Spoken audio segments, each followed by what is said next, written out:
Selamat berjumpa kembali bersama kami, channel Guru Akuntansi. Wadah kita untuk berdiskusi masalah akuntansi. Untuk pertemuan kali ini, kita akan membahas tentang pajak. Apa itu pajak? Mengapa harus membayar pajak? Negara membutuhkan dana untuk membayar berbagai pengeluaran. Pada dasarnya, penerimaan negara terbagi atas dua jenis penerimaan, yaitu penerimaan dari pajak dan penerimaan bukan pajak yang disebut penerimaan negara bukan pajak, PNBP. Penerimaan tersebut akan digunakan untuk membangun bandara, pelabuhan, dan sarana lainnya, seperti jalan, jembatan dan sebagainya. Juga untuk membayar gaji para pegawai pemerintah, TNI dan polisi. Itulah pentingnya pajak sebagai salah satu penerimaan negara. Dari pajak, pemerintah bisa membangun berbagai sarana dan prasarana yang dibutuhkan oleh masyarakat. Dengan pembangunan diharapkan terwujudnya masyarakat makmur sejahtera. Setelah kita memahami pentingnya pajak, selanjutnya kita akan mempelajari tentang pajak itu sendiri. Pajak, menurut Undang-Undang Nomor 16 Tahun 2000, terakhir diubah dengan Undang-Undang Nomor 7 Tahun 2021, berbunyi, pajak adalah kontribusi wajib kepada negara, yang terutang oleh orang pribadi atau badan, yang bersifat memaksa berdasarkan undang-undang, dengan tidak mendapatkan imbalan secara langsung, dan digunakan untuk keperluan negara, bagi sebesar-besarnya kemakmuran rakyat. Ciri-ciri yang melekat pada definisi pajak. Pertama, pajak dipungut berdasarkan undang-undang. Kedua, pajak dipungut oleh negara, baik pemerintah pusat maupun pemerintah daerah. Ketiga, tidak adanya kontraprestasi langsung. Keempat, pajak diperuntukkan bagi pengeluaran-pengeluaran pemerintah.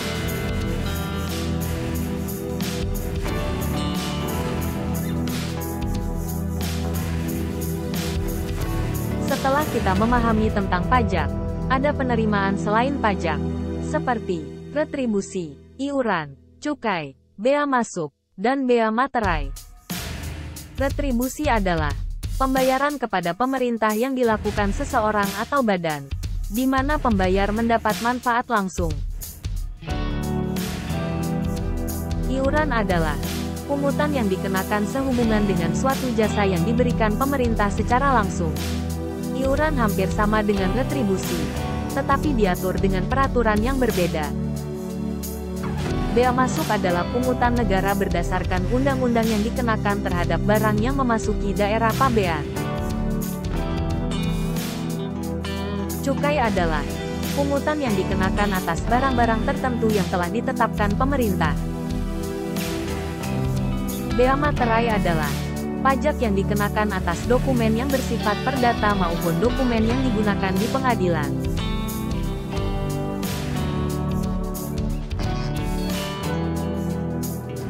Pembahasan selanjutnya adalah fungsi pajak. Ada berbagai fungsi pajak, antara lain. Fungsi pajak yang pertama adalah fungsi budgeter. Fungsi budgeter atau fungsi anggaran, artinya, pajak merupakan salah satu sumber penerimaan negara untuk membiayai pengeluaran, baik rutin maupun pembangunan. Sebagai sumber penerimaan negara, pemerintah berupaya meningkatkan pemasukan dari sektor pajak. Yang kedua adalah fungsi reguler. Fungsi reguler atau fungsi mengatur, artinya, dengan kebijakan pajak pemerintah dapat mengatur perekonomian nasional, guna mencapai tujuan. Seperti, merangsang investasi, melindungi produk dalam negeri. Fungsi pajak yang ketiga adalah fungsi stabilitas. Fungsi stabilitas, artinya, dengan adanya pajak pemerintah memiliki dana untuk dapat menjalankan kebijakan yang berhubungan dengan stabilitas harga sehingga inflasi bisa dikendalikan.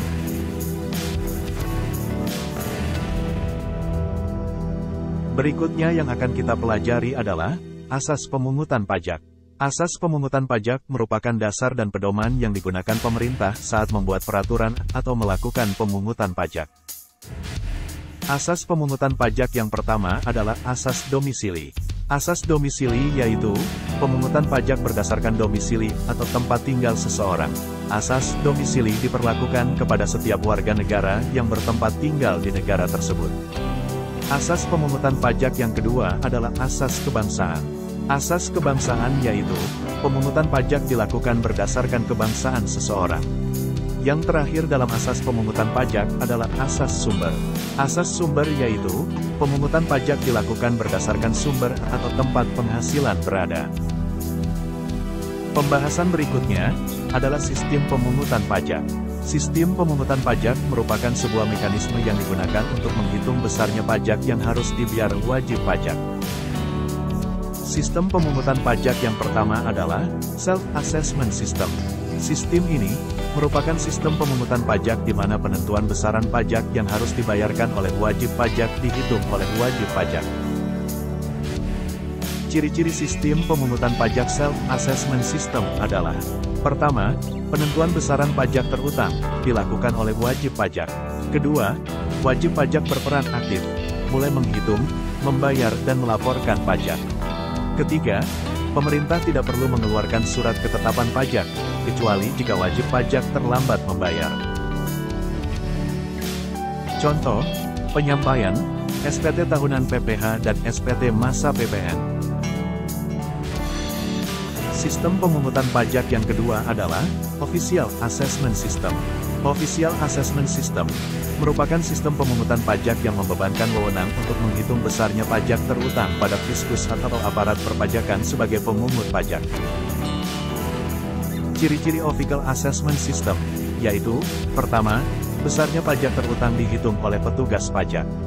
Kedua, wajib pajak bersifat pasif. Ketiga, pajak terutang ada setelah petugas pajak menghitung pajak yang terutang. Keempat, pemerintah memiliki hak penuh dalam menentukan besarnya pajak yang wajib dibayarkan. Contoh sistem pemungutan pajak dengan menggunakan Official Assessment System: pajak bumi dan bangunan, pajak kendaraan bermotor. Sistem pemungutan pajak yang terakhir adalah Withholding System. Pada sistem ini, besarnya pajak terutang dihitung oleh pihak ketiga, bukan oleh wajib pajak ataupun oleh fiskus. Biasanya dilakukan oleh bendaharawan. Contoh pemungutan pajak dengan menggunakan withholding system adalah PPh pasal 21 dan PPh pasal 22.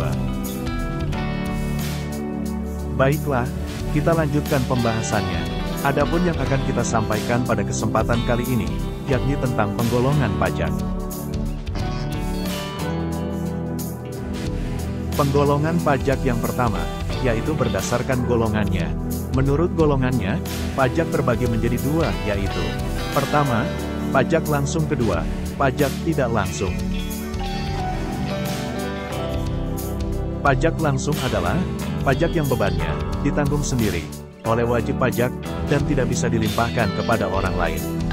Contoh, pajak penghasilan. Sedangkan pajak tidak langsung adalah pajak yang bebannya bisa dialihkan kepada pihak lain. Contoh, pajak pertambahan nilai. Penggolongan pajak yang kedua, yaitu berdasarkan sifatnya, pajak digolongkan menjadi: pertama, pajak subjektif; kedua, pajak objektif. Pajak subjektif. Pajak subjektif adalah pajak yang melihat dan memperhatikan keadaan wajib pajak. Contoh, pajak penghasilan orang pribadi. Pajak objektif. Pajak objektif adalah pajak yang pemungutannya dengan memperhatikan objek wajib pajak, seperti benda, perbuatan atau peristiwa. Contoh, PPN, PPNBM dan PBB. Penggolongan pajak berikutnya adalah penggolongan berdasarkan lembaga pemungutnya. Penggolongan pajak berdasarkan lembaga pemungutnya terbagi menjadi: pertama, pajak pusat; kedua, pajak daerah. Pajak pusat adalah pajak yang dipungut pemerintah pusat, dan pajaknya digunakan untuk biaya pengeluaran rumah tangga negara. Yang termasuk pajak pusat adalah PPh, PPN, dan bea materai. Sedangkan, yang dimaksud pajak daerah adalah pajak yang dipungut pemerintah daerah untuk biaya rumah tangga daerah. Pajak daerah sendiri terbagi menjadi: pertama, pajak daerah yang dikelola provinsi; kedua, pajak daerah yang dikelola kabupaten atau kota; yang termasuk pajak daerah provinsi, seperti pajak kendaraan bermotor, bea balik nama kendaraan bermotor, pajak air permukaan. Sedangkan yang termasuk pajak daerah kabupaten atau kota, seperti PBB bea perolehan hak atas tanah dan bangunan, pajak reklame, pajak hiburan, pajak sarang burung walet.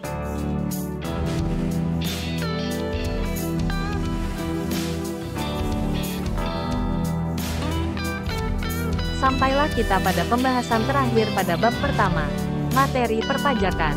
Pembahasan yang akan kita pelajari yaitu tentang tarif pajak. Secara struktural, tarif pajak dibagi menjadi 4, yaitu: pertama, tarif progresif; kedua, tarif degresif; ketiga, tarif proporsional; keempat, tarif tetap. Tarif progresif merupakan tarif pungutan pajak yang mana persentase akan naik sebanding dengan dasar pengenaan pajaknya. Contoh, PKP sampai 60 juta, tarif pajaknya 5%. PKP dari 60 juta sampai 250 juta, tarifnya 15%. PKP dari 250 juta sampai 500 juta, tarif pajaknya 25%. PKP dari 500 juta sampai 5 miliar, tarifnya 30%. PKP lebih dari 5 miliar, tarifnya 35%.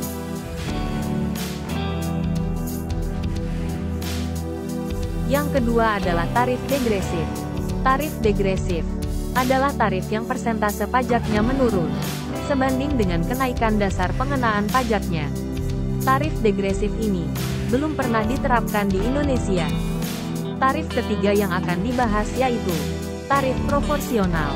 Tarif proporsional adalah tarif yang persentasenya tetap, walaupun terjadi perubahan terhadap dasar pengenaan pajak. Contoh, PPN. Yang terakhir, tarif regresif. Tarif regresif adalah tarif pajak yang nominalnya tetap tanpa memperhatikan jumlah yang dijadikan dasar pengenaan pajak. Contoh, bea materai.